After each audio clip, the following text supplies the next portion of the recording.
Making your own native rice from scratch to finish is very easy to make and it does not consume time, provided you follow these simple steps and you come up with the best rice. One thing I always do whenever I'm making native rice or fried rice is to first of all fry the rice with one seasoning cube for at least 2 minutes. This way the rice comes out single grained and it is not mushy at all and it does not go bad easily. So I'm going to fry this for about 2 minutes. 2 minutes max, let's put that max so that the rice is not too dry. At this point, I'm going to add in my thoroughly washed rice. Then I'm going to stir fry it for like 2 minutes before I go in with my water. You can also add curry powder or thyme to this or any other aromatics or flavor to this, but I prefer to keep native rice very simple with natural ingredients. You can use meat stock if that's what you have available because it's going to make it tastier, but I had only water available, hence I had to use only water. So I'm going to add in the water just a bit above the rice, a little bit above the rice, not too much water to make the rice soggy.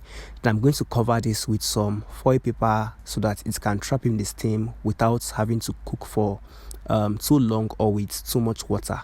However, you can just choose to boil this rice like you boil your regular white rice and stew. Just boil your rice normally, but I just had to share my own take on how I make my rice single grained without it being mushy or going bad the next day. This step also helps your rice to be very presentable, lets it look very presentable and very neat. Now, for the sauce, I'm going to add in some palm oil into my skillet.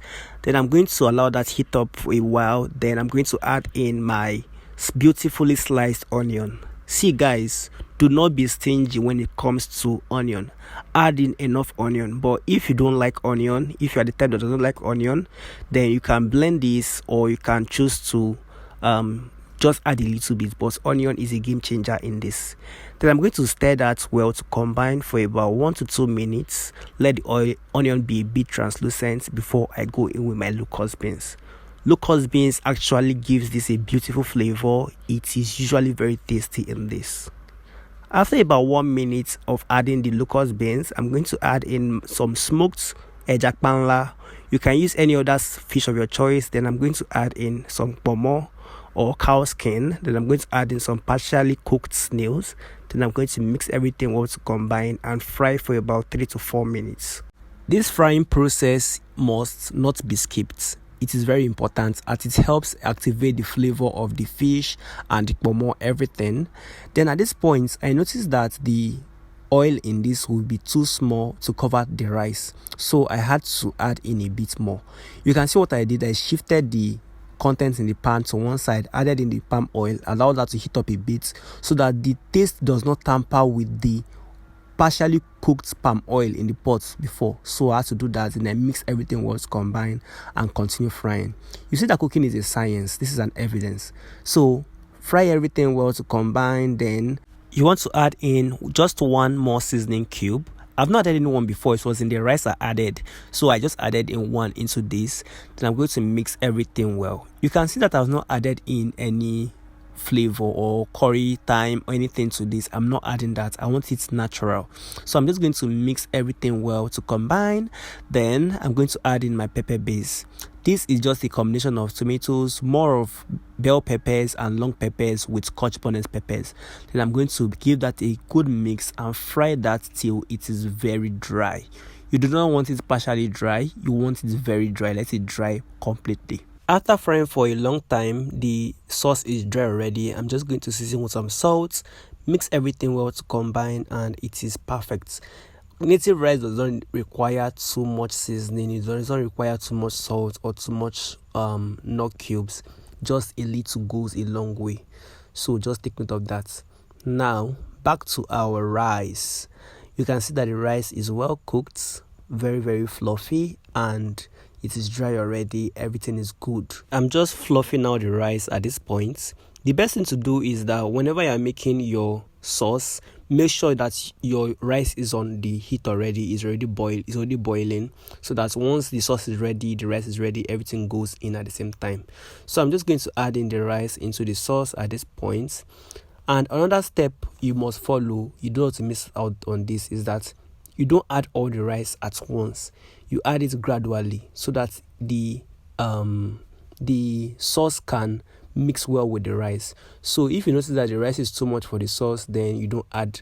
Not like you add so much, then you start trying to find remedy to it. Just adding a bit at a time and mix till you see that the sauce can cover the whole rice.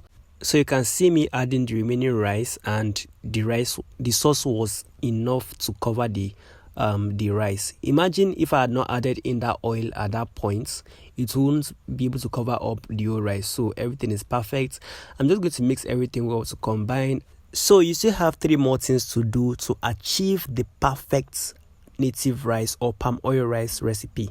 Now, before I tell you that, you have to first of all like this video, subscribe to my channel, comment, then you have to turn on the bell notification so that you'll be notified of any of my latest uploads. So the first thing you want to do to achieve the perfect native rice after this step is to introduce what you call your crayfish powder. Guys, crayfish powder is a game changer in this.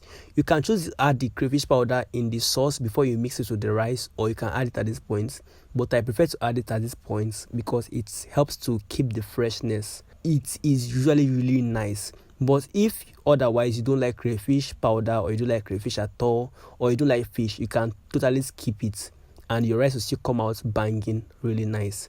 But I would advise you add crayfish powder because it is a game changer whenever it comes to making the perfect native rice or palm oil rice. The second thing to add in order to achieve the perfect rice is the scent leaf. If you've not added in scent leaves, then you've never started. For substitutes or scent leaf, you can use basil, oregano, or better still, uziza leaves.